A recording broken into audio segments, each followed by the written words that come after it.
When love turns into emotional control. If someone makes you feel guilty for having boundaries, if they punish you with silence when you don't comply, that is not love. Love does not make you anxious. Love does not force you to constantly monitor your tone, your words, your reactions. Love does not make you afraid of being yourself. When affection becomes pressure, love has already turned into control. And most people stay inside this dynamic for years without ever realizing why they feel smaller, quieter, and more exhausted with each passing day. At first, nothing feels wrong. Emotional control rarely begins as abuse. It begins as concern. It sounds gentle, reasonable, even loving. I just care about you. Why didn't you tell me first? You're changing. I'm just worried about us. At first, it feels like closeness, someone paying attention, someone wanting access to your inner world.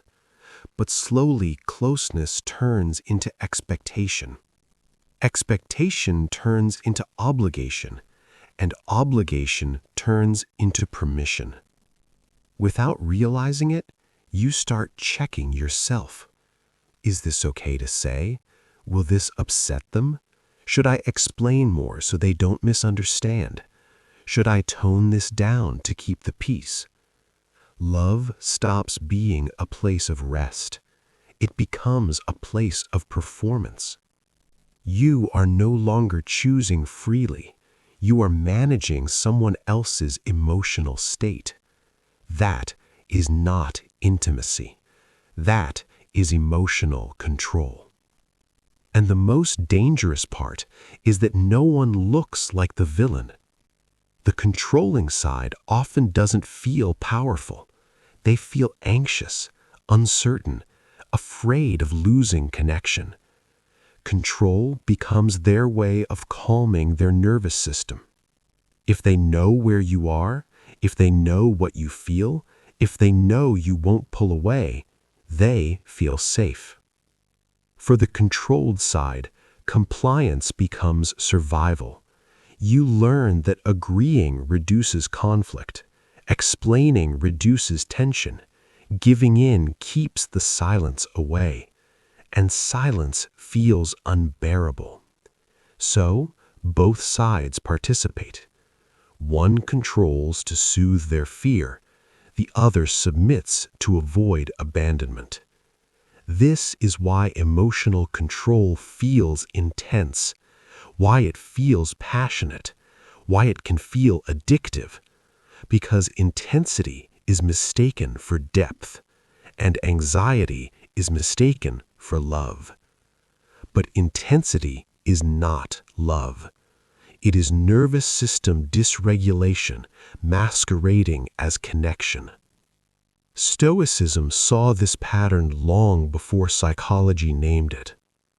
Epictetus said something simple and brutal.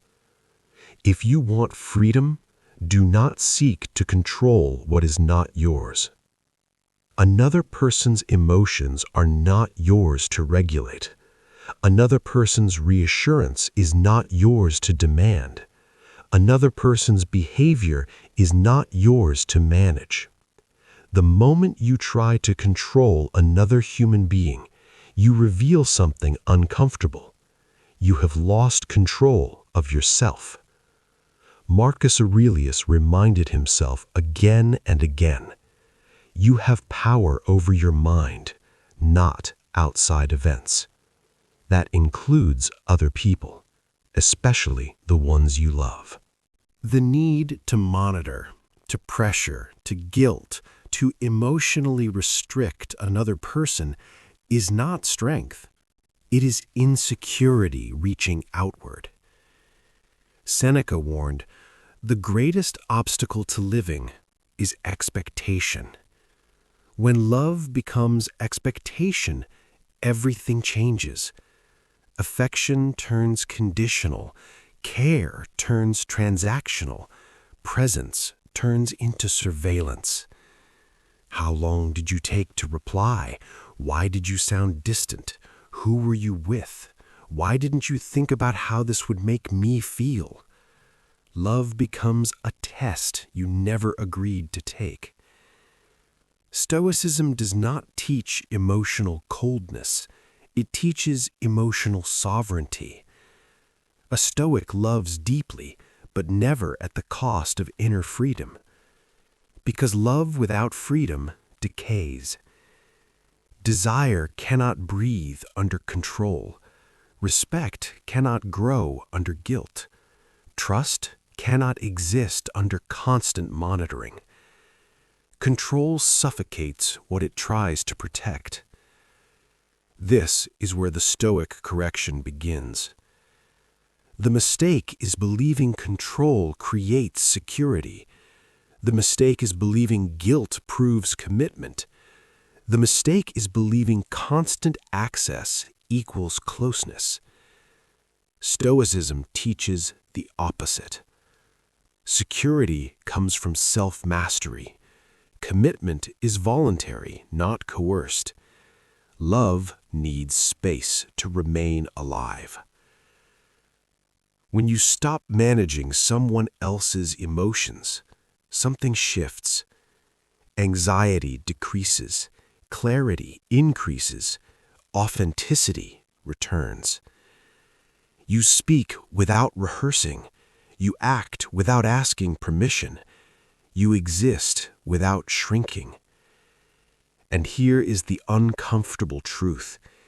If freedom causes the relationship to collapse, then it was never built on love. It was built on fear. A Stoic accepts this without drama. He understands that love which survives only under control was never love to begin with. So he chooses peace over possession, freedom over reassurance, dignity over attachment. He does not punish. He does not beg. He does not manipulate. He steps back, not to provoke a reaction, but to return to himself. Because Stoicism is not about winning relationships. It is about not losing yourself. Remember this. If love requires control, it is fear. If affection demands guilt, it is manipulation. Love that is real does not trap, it invites. Love that is healthy does not monitor, it trusts. And love that is worthy of you will never require you to disappear in order to stay. Because love without freedom is not love at all.